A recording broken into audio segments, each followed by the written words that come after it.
Hello, tropical fish keepers. Welcome to a very special edition of Aqua Alex Live. Today, I have another special fish keeper who is going to be joining the show. Today, I'm going to be doing another interview with another fish keeper. So right now, we're going to go ahead and welcome our fish keeping guest to the show. He is from South Florida, just like me. And his name is Darrell Schwartz. Darrell, how are you doing today, sir? I'm doing great. I did not have to clean any fish tanks tonight, so I'm in good shape. That's good. Water changes are fun, though. Yes. So how did you get into the aquarium hobby? Actually, a very interesting story. It got to me thinking back a little bit. And a lot of people get involved with fishes from a strange way. And probably first of all, my mother years ago we owned a pet shop in Chicago, so it was called the Gilded Cage. So as a little kid, I got to go run through the pet shop, with the fish and everything like that. And my first fish really was a goldfish by the name of Tippy. I had to think back, and it was a little goldfish in a little bowl, with a little black marking on its forehead, And of course, a lot of people get their first experiences sometimes is with a goldfish, whether it's from a fair, a carnival, or someone brings it to them. So fast forward a little, probably got really involved with fish tanks around 15, 16. My mother worked at Doctor's Pet Center in Westland Mall in Hialeah, and I wanted to do a fish. I started getting involved with my fish and started to have a little tank. My first tank, of course, had an Oscar in it, and so his name, by the way, was Oscar. Not too complex. And I wanted to work, but I was only 14, so I worked under the table. I actually worked in the fish department. They had like 50 fish tanks. I would clean them, set them up, set the fish up, take care of everything. So I learned it the hard way, very young, and I literally grew up to be the manager of the fish department there. But in the meantime, I worked for trade because I couldn't get paid. I was under the table, so I would take it out in fish tanks and supplies and everything, and that really got me going. And 40, 50 years later, I'm still going strong. I've got almost 600 gallons in tanks running right now, and probably go in my garage. It looks like a used sales place for fish tanks and supplies. That's awesome. Sounds like you're a serious hobbyist. Yes. So how long would you say you've been in the aquarium hobby? Let's see. Probably 48 years. I'd say 48 years. Nice. That's a long time. I've never been dry without a fish tank in 48 years, I guess is the best way to put it.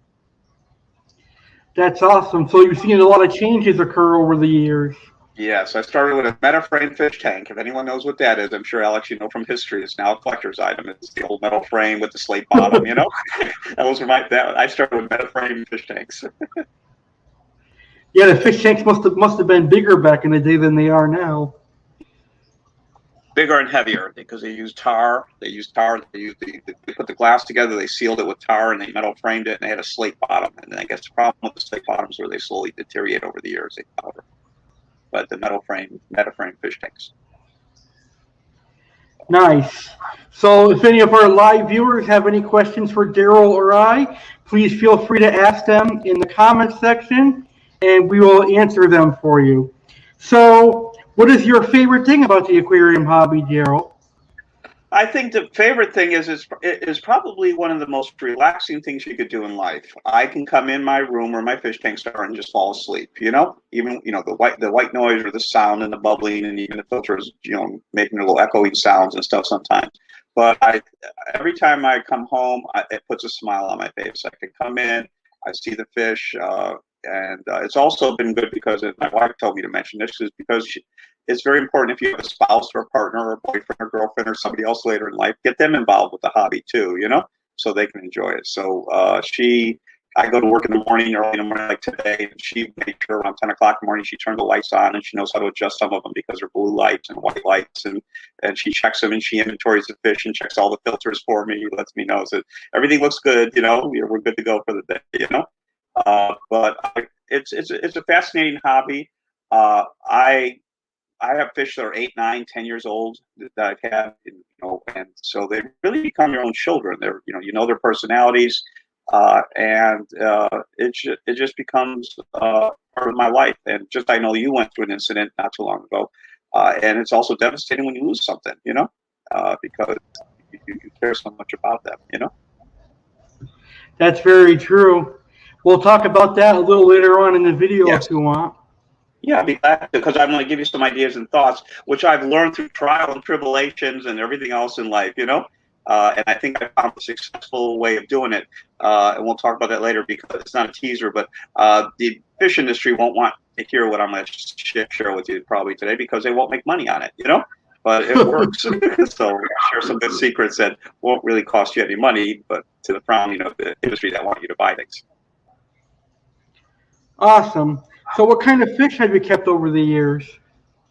I started with probably the biggest one was Oscars and your favorite, the Pacu. You know, I first got the Pacus and didn't realize that I was in a 55-gallon. Before you knew it, within a year, they're about this big, you know, eating everything, making the water muddy with it. Be a water change every other day, you know. And so really went from Oscars to Pacus. I've gone through discus. I've gone through, you know, some saltwater, freshwater, angels and stuff like that. And I've kind of settled now. I have red hooks and the parrots. Some people in the industry love them or hate them, you know. But you know, the parrots. I have freshwater, saltwater fish, and I have I have a raising tank which I have clown loaches in right now. I'm trying to grow the clown loaches and some silver dollars and some parrots in there right now. And then I have saltwater too. And I reached a point which is interesting. The saltwater is almost as easy to take care of, but not easier than the freshwater, which is kind of funny. I suppose everybody, when you say, huh, what? You know, but when you figure it out, it kind of works very easy. But I've had a variety of almost owned everything. I want to own some illegals like snakeheads, you know, you know, some big monsters that, and some of the arowanas that, you know, you're not supposed to have, you know. So. I'm sure you had stingrays. I'm sure you've had snakeheads in the past. Oh, I've had snakeheads, Mosaic beak mouth breeders, which became illegal, which really today's tilapia. But when I was early in the industry, I used to have Mosaic beak mouth breeders, they call them. Today they call it tilapia. You know, and of course you can catch those in any lake right now also, you know, they're pretty well taken over. So you can ask me questions on stuff. I had a little experience pretty well with almost all, from small fish, from neons to, you know, my biggest loss was my red tail. I grew a red tail and it got about this big, and then one day it stopped eating, and I didn't know what was going on with it. And I even got a pond. I bought a pond for a 350-gallon pond, stuck it in our master bedroom, bathroom, you know, with filters and everything, trying to make sure it'd be okay, and it just would never eat, you know. And so that was probably my one. If I ever said I have something hard, that hit me hard, you know. I just lost that red tail, you know. And you red tail put a 350-gallon pond literally in the middle of your master bathroom, you know. You know. If I were to keep illegal fish down here, I want to keep freshwater stingrays. Mm-hmm. I think the most interesting of the illegal fish, and it's an interesting, but it's a sad one, is the piranha. I think piranha is probably the most misunderstood fish of all of them. In a fish tank, pretty well, they're cowards, you know? They're bashful. They are afraid of their own shadows. You know, you can put your hand in there and work on the tank. They would never touch you, you know? But they've got such a bad reputation, and not realizing Pacu and my red hooks have more teeth than my red hook has as many teeth as the piranha does, you know? But is more vicious towards vegetation. You know, so they're all the same family. But I think that's probably the most misunderstood of all the fish, you know? And I guess everybody fears they'll get into canals and the water systems and, you know, take over and eat everybody as they go swimming. I've kept piranhas in Massachusetts. They're pretty cool. I like the Caribe piranhas. Mm-hmm. Yeah, they are cool fish. So what kind of fish are you keeping now? Currently, I have red hook. I have one red hook because I lost the mate to the red hook, you know? So he's about 7 years old. Two giant King Kong parrots, you know? They're in there with him, two green severums. I'm drawing a blank. It looks like a ropefish, but it's not. It's the ancient one. It's called, looks like a ropefish, but it's not. It's the... Polypterus. Yes, I have one of those in the tank, you know? And then I have a saltwater tank, and then I have another freshwater tank, which I'm growing out parrots and silver dollars and some albino cories and some clowns right now. And so that's my grow out tank, because you can't walk into most pet shops and buy big fish. So I'm growing. And then I have a pond outside, about 400-gallon pond that I've actually just put feeder goldfish in there, and they're about 3 inches long now, you know, because I wanted to experiment with a pond here. And so far I've been lucky without any animals trying to find it. And then I have saltwater fish. I have clowns and sea anemone. I have it basically growing out a sea anemone tank. And then actually the other tank, I'm growing live algae and live plants in, which you don't usually see in saltwater tanks. Everybody goes the coral route, and I've gone live plant route, which is really, really cool. Because you usually go to pet shops, you won't see them selling live plants for fish tanks. Kind of that's where my fish are today. And I'm always looking for other fish. I show my wife videos. I want to get this, I want to get that. She's so, we're going to put the next fish tank. So I actually moved the couch out of my fish cave and put a nice 50, 70 gallon tank on that wall. Does she support your hobby? Yeah, she really does support the hobby. She actually has a couple of her own small tanks. I want to share that with everybody. One of the things you've really got to get involved, if you have a boyfriend, a girlfriend, or a significant other, get them involved in the hobby. Let them do what she has a plant tank right now. She's growing out plants, saltwater plants, and there's a sea anemone in there and stuff. And we go out collecting stuff, and she has fun with it. But I get her involved, and I think that becomes so important. You don't want to. I've known people that their spouses, you have all this and you spend all the money and all the time and everything, So you kind of get them involved with it and get them to enjoy the hobby with you. And so she does. And so we become good partners, which makes a good deal for everybody. That's awesome. So I know you sent me some pictures and videos of your fish in your aquariums. So for those that are catching this on my YouTube channel, you've seen the pictures and video of his fish. I gotta say, your red hook is pretty big. That's pretty cool. Yes, and the room is actually it was really going to become a man cave, but really became a fish cave, and just decorated with ships and fish, and I got skeleton stuff of fish in here and all kinds of cool stuff. So it's kind of my room. But I also gave her room. She got her own room too now, so I'm safe. Nice. I'm kind of jealous that you want my own fish room. Yes, yeah, it's my fish cave. I call it, like a bat cave. It's my fish cave. Nice. And actually, I'll go ahead for a second here. I'll take the thing, and I think you can see everything. I'll let you see the room. So there's the fish tanks, and there's a couple of them down. Not to get anybody dizzy. And there's another saltwater tank. I can lower it down there. There's the anemone tank, and then there's the big tank. And the parrots are about almost full grown out, and then the other saltwater tank, and then my grow out tank at the bottom. And then I kind of just slowly, I kind of decorate the house. You can see it looks like a fish room. It looks beautiful. So it's my little hideout, And then there's all my saltwater and supplies and everything. I have a cabinet full of supply, backup stuff. So just a little something to share, It looks nice. I probably have more inventory than some pet shops have. So, you might start selling. I just figured out that my wife's not listening. Hopefully she's not watching. I think I have my second job just to pay for the hobby now,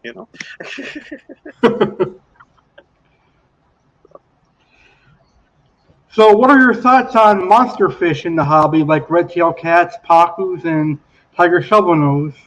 I really, I think monsters, I've really starting to take really strong because I've been watching a lot of the different videos, and you've got several people that put these gigantic ponds in the backyard, growing their monsters and everything.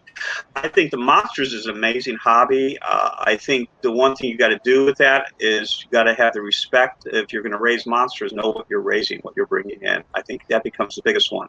Realize how big they're going to get, what the demands are, what the feeding. You have the budget to feed them, the supplies to take care of them, because you're bringing something in that's going to live. Some of these monsters will live 15, 20 years, 25 years, some of them, or longer, and you have the capacity to grow with it and expand it. What are your plan Bs when you got to grow, when you got to put them somewhere? You can't just throw them in the back of a canal, so, okay, my red tail is 3 feet long. What do I do with it? Let me just toss it in the backyard, canal. So I think that's the P. I think it's an amazing, I want to go monsters. I just got to figure out if I do monsters, what will be that size tank to put the monsters in, that you could really grow them.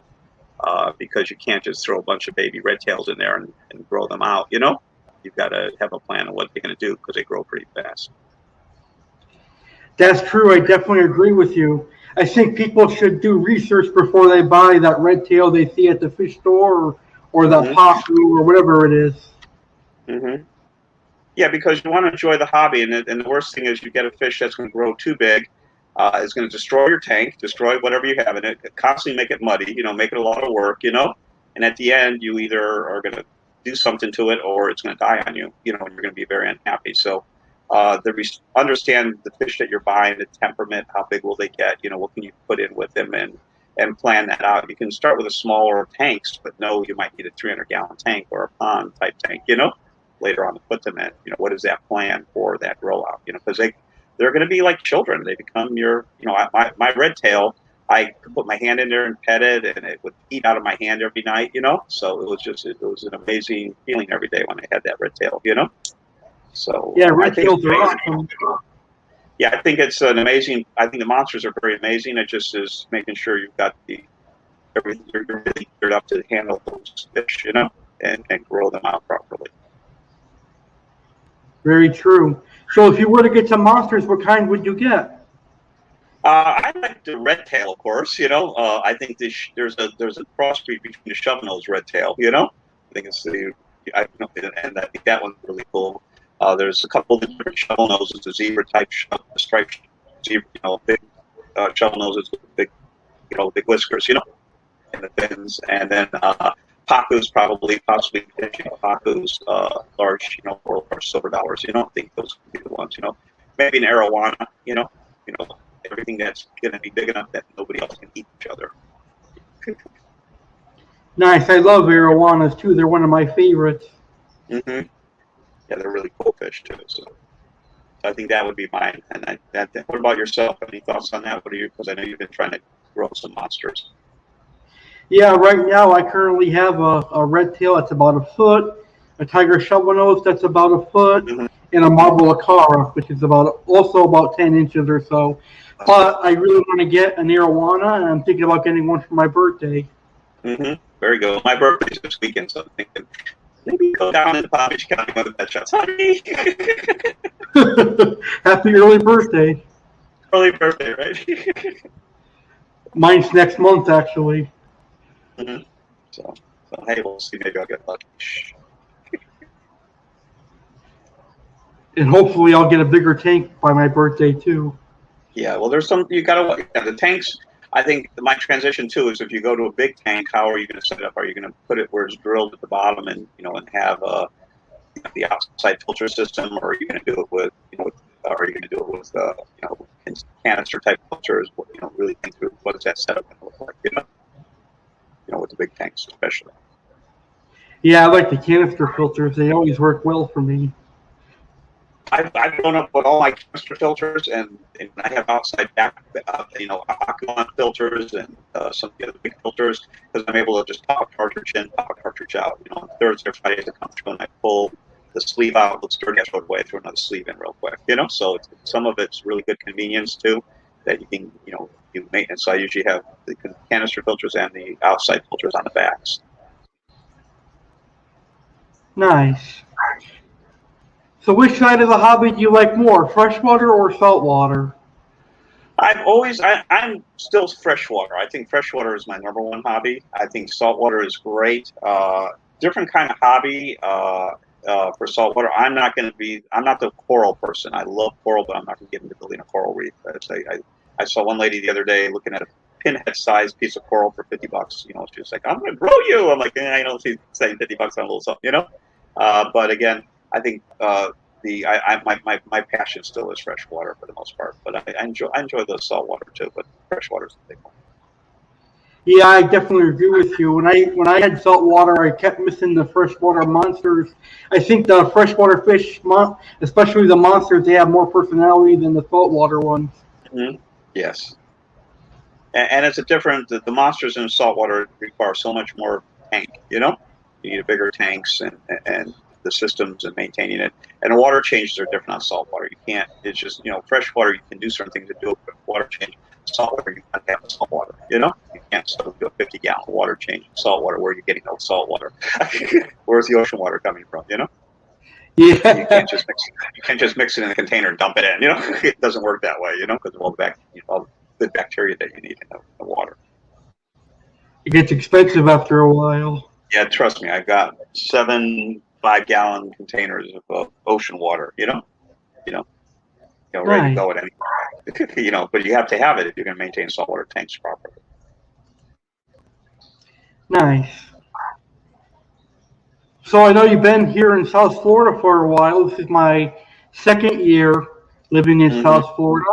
What is the aquarium hobby like down here in South Florida? I think the hobby is actually starting. It's growing in some areas. I see. I think one of the things is interesting, though, as you start to move northward, Palm Beach South, you can get to really good monster fish stores and some more complex. Mark's Ark is a simple store, of course, but they have a lot of great fish from all sizes. But you've got the different fish stores and a good variety in Palm Beach. As you start to move north into the Treasure Coast, it gets very thin real quick. There's not a lot of fish. There's not a lot of really aquatics for.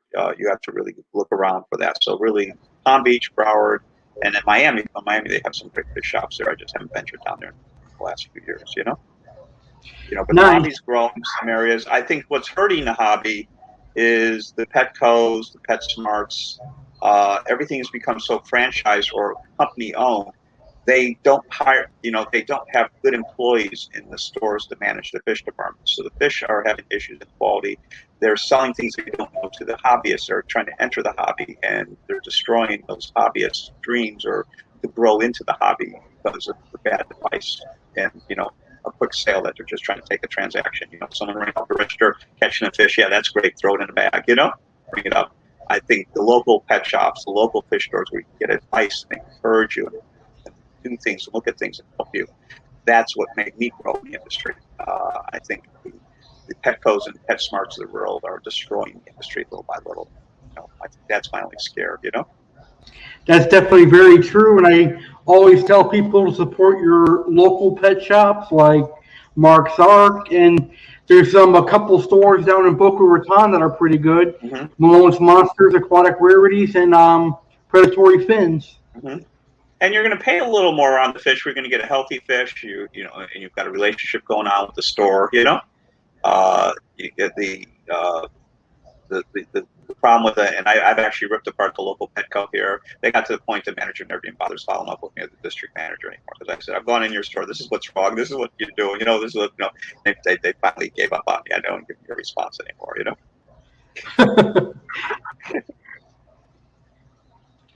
So what would be your advice for beginners entering the aquarium hobby?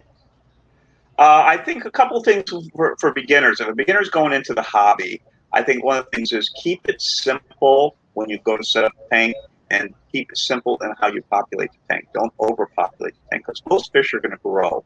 And so the first thing that people want to do is, how many fish can I load in the tank and how pretty can I make it look, So thinking through that, pick it out 2 or 3 fish that you like, or 4 fish, grow them and enjoy them in the tank, I think also my advice to someone going into the hobby is make sure you have a proper room to put the tanks, to know how the light is hitting the glass, so you don't have algae growth issues. Getting a proper filter, really thinking through that, because a lot of people buy those combo fish tank setups.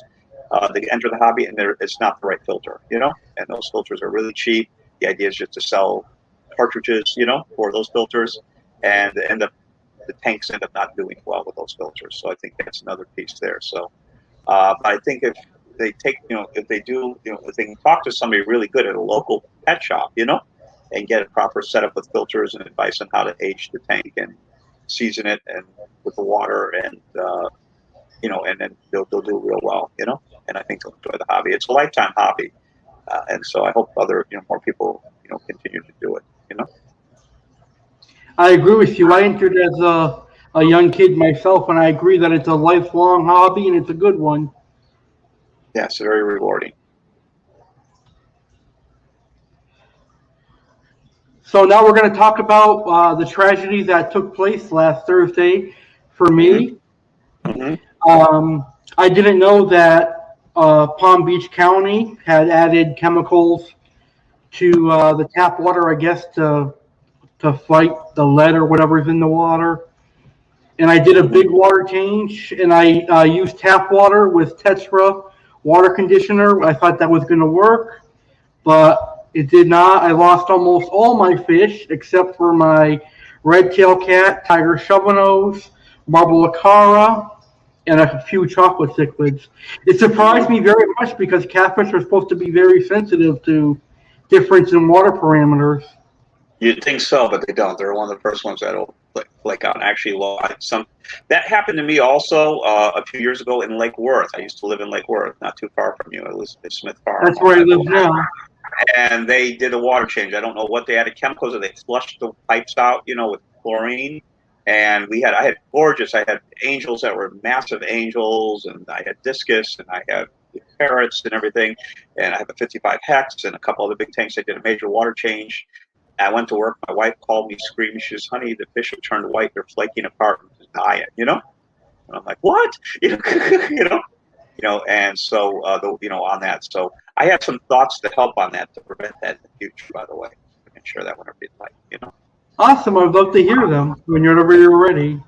Okay, well, yeah, a couple of things I want to share. One of the things I've learned, and is a really good experience, and my wife assisted me on it, and I'm actually going to grab one right now, and it's the best way to do water changes. It really won't cost you anything. I've got about 10 of these water containers. They're 5-gallon water containers. You can get them. They're blue. You can get them cheap. Actually, this one was old saltwater containers. I ordered saltwater in them. But you can get them really cheap on Amazon. You can get them cheap in stores. They're 5 gallons. And what I do with them, I just load them with water, and I let them sit. I sit them in one of the tubs, and I let them sit, and I use them. So when I do my water changes, I grab a bucket. I drain the water out. I put the 10 or 15 or 20-gallon water change in. And guess what? When you leave the water sit, if you go back into the old days of managing fish tanks, you let the water sit for 24 to 48 hours, all the chemicals will escape. Most chemicals will burn off. And you'll basically just have pure water, almost like it's been purified. And so what I've learned is, one, I don't use chemicals anymore. Because what happens is some of the chemicals you use to remove chlorine, by the way, also removes the oxygen from the water at that time. So if you do a 40, 50, 60% water change, actually one of them, let me pull this one.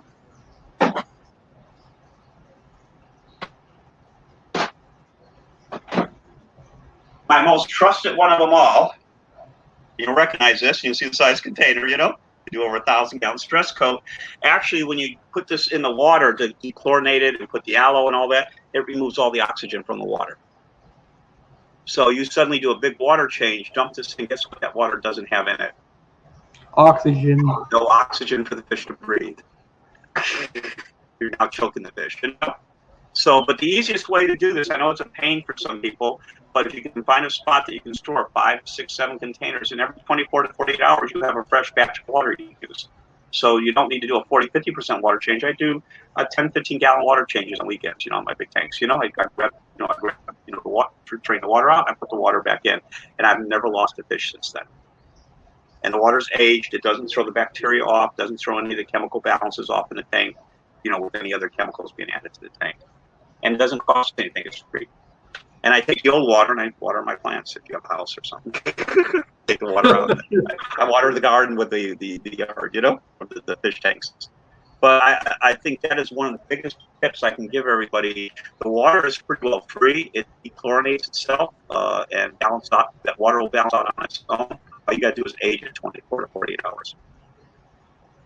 That's what I'm going to do. I'm going to start filling up buckets a couple of days prior to a water change and let it sit for a while. That's all you got to do. You make sure you don't fill it all the way to the top. If you want to, what I do now, for example, with this one here, just a quick example, I go ahead and did it on Saturday. I just kept this one empty. But if I did the water change on Sunday, which I did, I would have filled these up. Around Monday, Tuesday or Wednesday, I'll go ahead and cap it, seal it, because you can get caps on it. That way it keeps them sealed so nothing else gets in, no bugs go in there and die, and throw everything off, So you can always do a cap. But look around. They're very inexpensive, very cheap. If you have an extra bathtub, just put them in the bathtub, If you're not using a bathtub, or find a corner, fill them up, just put them away, and then pull them out. I rotate them on a weekly basis, and I have not lost a fish in years, and the water is clear. I never have any shock in the water. The fish love it. The other thing which I'm going to recommend is when you do a water change, do not clean the filters the same day. A lot of people get into the mode, I'm cleaning my tank today, so I'm going to go ahead and do the water change. I'm going to put all new stuff in the filters, and you throw out all the good bacteria. And so what happens is the tank is not able to rebound, and you can shock the fish, with a spike in ammonia. I think that becomes very important too. And if you do clean your filters, which I usually do, only do a partial cleaning. Don't take them apart. Don't strip them. because you have a lot of good bacteria inside those filters. So I will always do a partial filter change. If I have a sponge and charcoal carbon and stuff, I'll leave this. I'll squeeze out the sponge, but I put that dirtier sponge back in, put the charcoal bag in, or the carbon bag in, or if you have the different kind of ammonia chips or whatever, I won't wash the ammonia chips. I'll leave them clean on the top container, in a container. But you leave it. You got to keep the good bacteria always alive in the tank, and I think that becomes very important.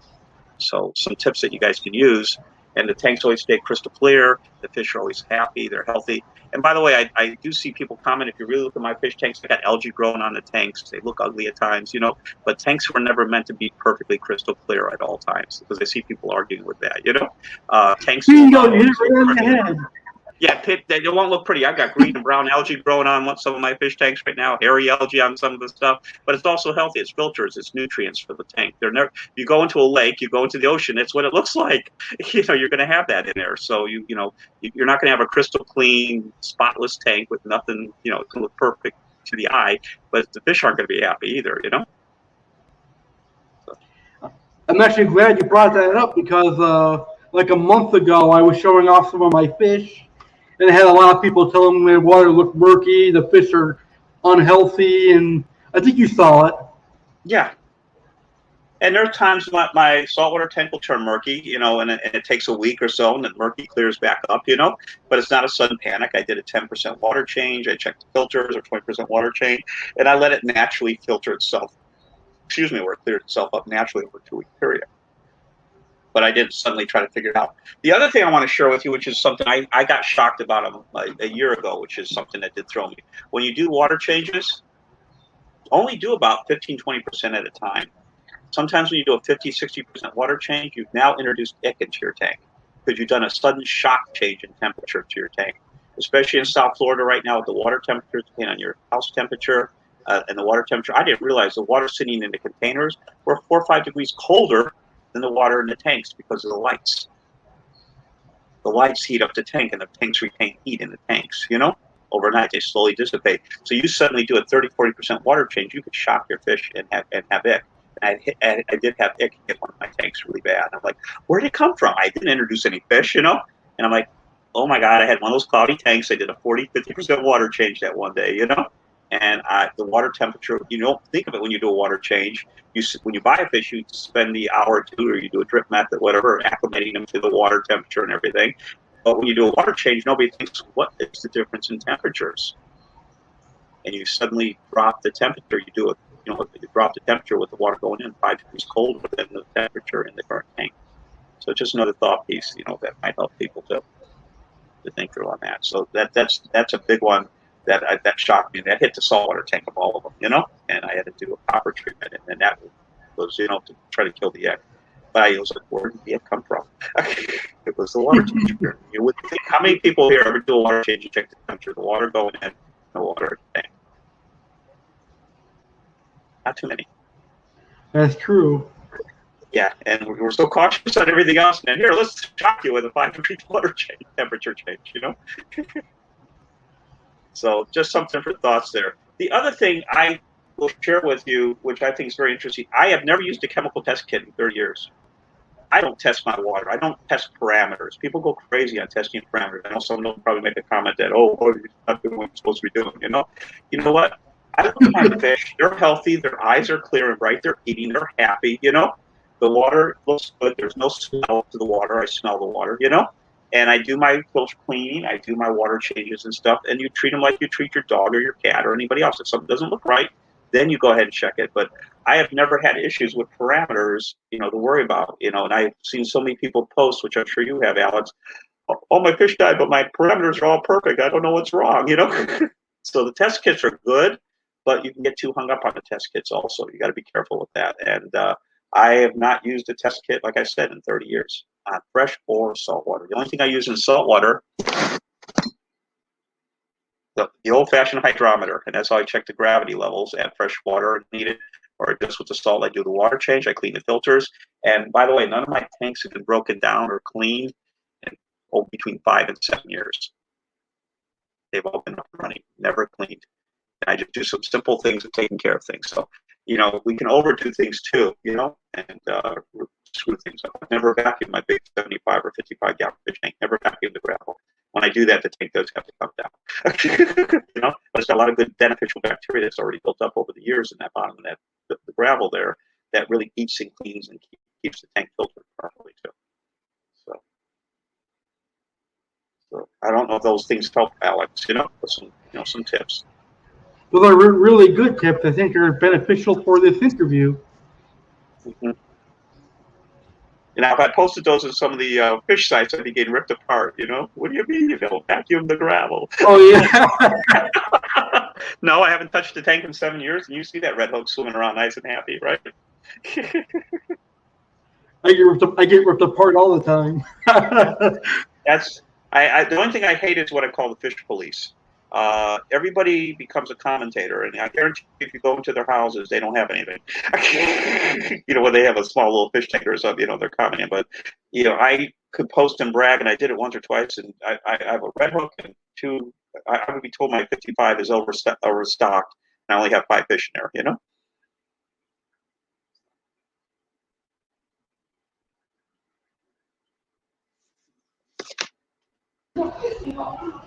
Yeah, fish police are annoying. They are. The other thing which I've done a change over the last couple of years. I've changed how I feed my fish, and I do want to share with that. I used to be a flake and tablet and pellet person, and even with my monsters. And I've evolved over to feeding them frozen bloodworms. I do the Harkai frozen bloodworms. I order them online. Usually get them in bulk, you know. But I use frozen bloodworms, the larger ones, not the small ones they sell at Petco. And I feed them frozen bloodworms. I do use algae chips or the algae type chips for some of my bigger fish. And I will do drop some pellets once in a while. On the saltwater tanks, they get I use rods, which is a great food. It's a frozen food. I use rods and then supplement it with a little brine shrimp, you know, frozen brine shrimp. But I've simplified the menus, and I only feed them for the most part once a day. They get a good feeding at night, and then I let the tanks, you know, filter out. So they're all happy, they're healthy, the water stays good, you know. So I've learned to do that. And even the biggest fish, they're fine with everything. They just grab the bloodworms, eat them, you know, and they're very happy with everything. And the food is sterile, clean, you know, don't have any issues in fish tanks. And it gives them a more natural environment. They can actually hunt the food down. You know, they can actually, you know, it's part of the, you know, versus throwing the flake up on top. So I've kind of gone full circle on the way I feed everybody also. That's true. I usually don't feed pellets that often, only as a treat. I use like raw market shrimp, tilapia, and bloodworms and earthworms.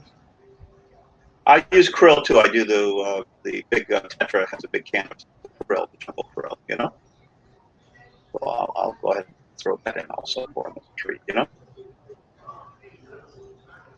That's good. Krill is good for fish. It helps bring out their colors. Yes, it does. Yes. Mm-hmm.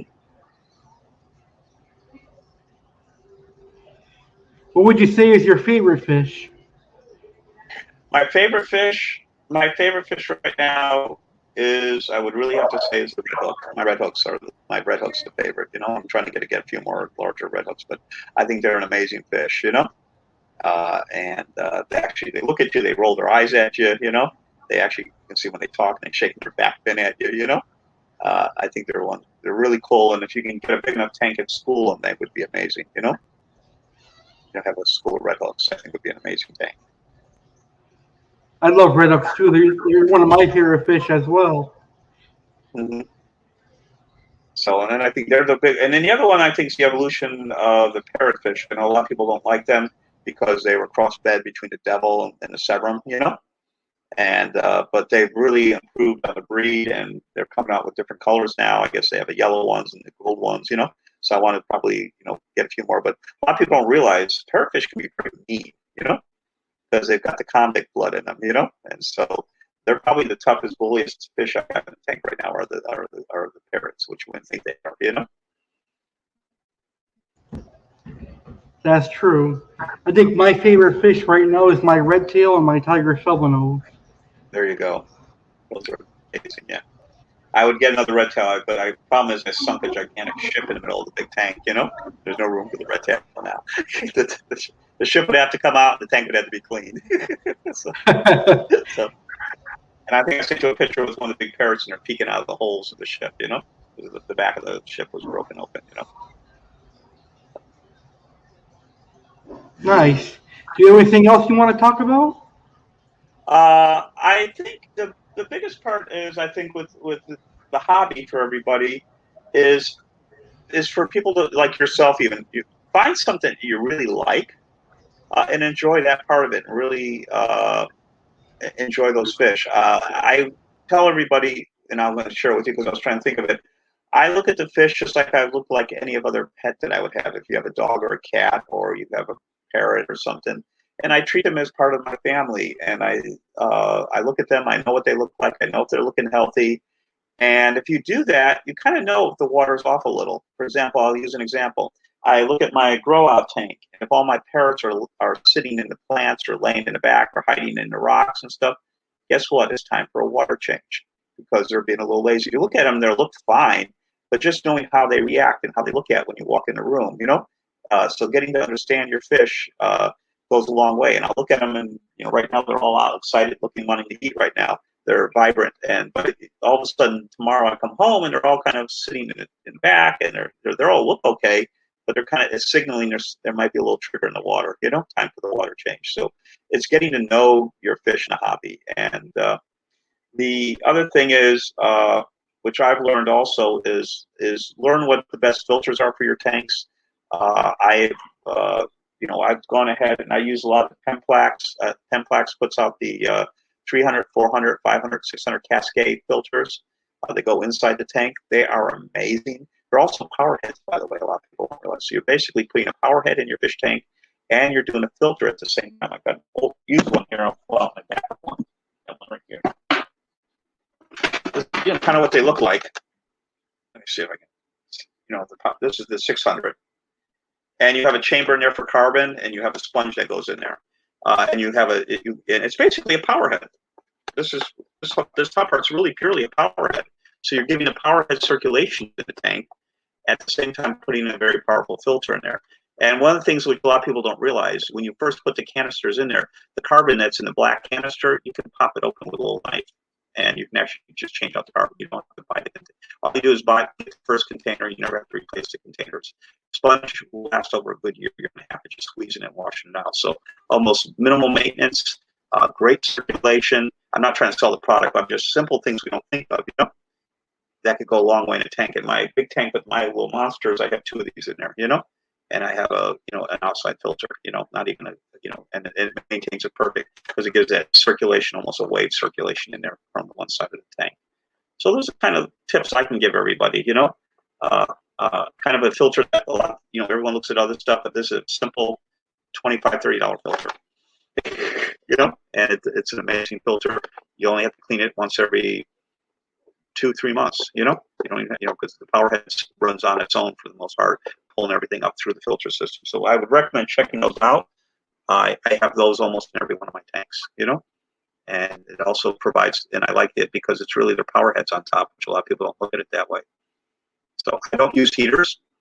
And then probably Alex has seen it. Some of you, everybody, I think every day I see somebody crying when the heater blows up on them, on their fish tank and burns their, cooks the fish, for the most part, especially if you live in South Florida, and most homes, if you have heating and air conditioning, adapt the fish tanks, make sure they're adapted to the temperatures in your house, those should be fine for the most part, the thing is, if it's going to get cold in winter, you have to put the heat on then, if it's, on it. But I have never used a heater in 30 years in any of my fish tanks, and I won't be using a heater, it's waiting. It's a waiting disaster, The other piece I'd recommend, and actually I got these today, it wasn't because of that. I actually got them on Amazon. They're Hager rechargeable portable air pumps, and these are really cool. They plug in like you do they plug in almost like you plug in your iPhone. But what they also do is a regular air pump can go up to a 100-gallon fish tank, and they're quiet, and they also charge. So they carry a 24-hour battery charge on them. So if you do have a power failure, guess what? And you're out, your air pumps keep running, because they have a backup battery built into the pumps. So it might be something to look at. Technology has really made them smaller, And so this weekend alone, I'm going to be switching out all my air pumps. And these aren't that expensive either. And actually having a charge that carries a battery. And you can also do them as portables. You move the fish around. You can use this as a portable pump too. But it can handle up to a 100-gallon fish tank. And so that gives you a little peace of mind, in case there's a power failure or you're out of the house, the filter systems are still running and you got air pumps running. And I would recommend having a backup battery.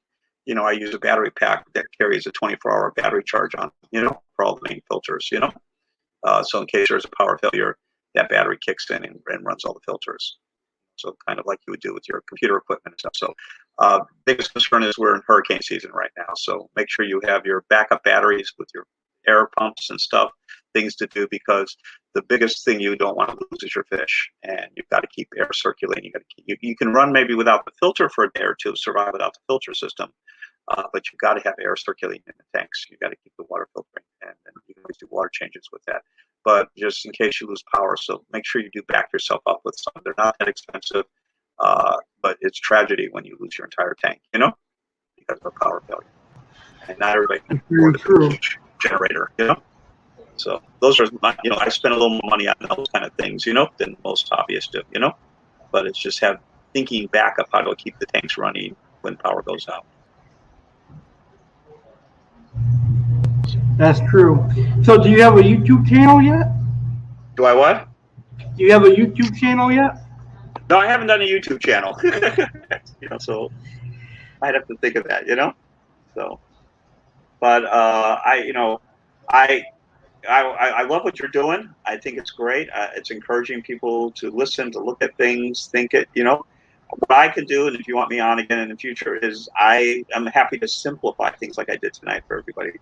Demystify our hobby, and make it as simple and as easy as what we can do, to have fun, enjoy it, and and not have the issues or problems, because the tragedies I know when people lose all their fish, and but it's once you get a handle on things, they're really pretty well easy to maintain. Even saltwater, anybody wants to do saltwater, I found saltwater very easy to maintain. Again, if you're going coral, that's a different story. I'm not going to do coral, but if you can do a live rock and reefs with plants and with fish, and the maintenance is about the same as a freshwater fish tank. The only difference is you got to have backup saltwater, because you can't just create saltwater out of nowhere. I mean, you can, but it's not good saltwater. But I have, the only other tip I would recommend is always have backup supplies. I use Amazon, and I'm not promoting anybody, but I look at Amazon, I look at eBay, I look at what is the other one, Chewy, and I look at its pricing. And so when I know when I'm running low on stuff, you can sometimes find some great deals, and you can buy your filter cartridges and replacements for $4, $5, $6 of them for $5 or $6, $7 at a time. You get really cheap, So look at things and back it up and have a little extra stock. You have 3 or 4 in the background, so you don't have to order them or replace them too often. If you're panicking, the worst thing to do is go into Petco or PetSmart and pay through the nose. $15 for a filter replacement, which I paid $3 online. I'm promoting online on house parts, but it's keeping the hobby affordable too. That's true. I'll definitely have you on again. I enjoyed this interview. It was very fun. I learned a lot. Well, thank you. We learn from each other. I mean, that's, we learn from things that we do. And my wife, a couple of years back when we lived in Lake Worth, one of the biggest shocks was, and then we came up to Port St. Lucie, and Port St. Lucie has its own water system. And one of the things that happens there is the minute you do a water change, the water turns white. And then it clears up 3 days later. So it's literally, we did our turtle change. We did a 70% water change because we do it once in a while. And water turned pure white for 2 days, and then it cleared back up because it's chemical makeup of the water, And so on that part there. But, anybody, send Alex any questions you have. I'll be glad to follow up with that at any time, and answer anything that I know of, and tips that I can recommend for everybody, and you can make it, a fun and enjoyable hobby. Yeah, I think I'll have you on monthly if that's okay with you.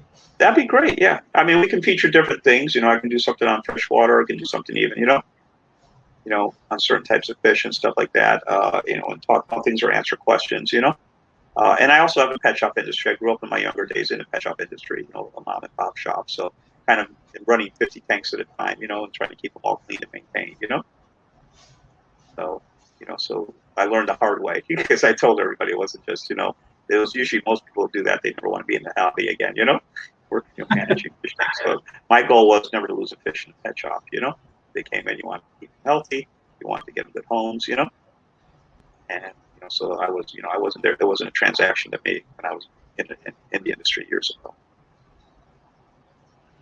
The other thing, which is an interesting one, is native tanks, which is something I might want to look at and talk about later on. I'm probably looking at maybe setting up a freshwater native tank, and nice. And you've got the bass cichlids and stuff, and the black cichlids and stuff. There's all kinds of stuff. So I'm thinking of doing a native tank and and catching with we do micro fishing with micro hooks, and do small, catch the smaller, and you got small monsters, and you got of course the bass, stuff like that, but having some cool fish, That's true. Well, I want to thank you for being here tonight. I had a blast. This was very fun. Thank you so much. I really enjoyed it too. So, anytime you'd like to talk, let me know. Definitely will. And I want to thank everyone for tuning in who tuned in live and caught the live stream. And for those of you that tuned in on YouTube, make sure you subscribe to my channel for more awesome videos. I have awesome fish videos coming up and some more live streams coming up. So subscribe to my YouTube for more awesome videos. And my YouTube is The Real Alex Cardinale. Thank you guys for tuning in. Have a great rest of your day. Thank you so much. See you soon.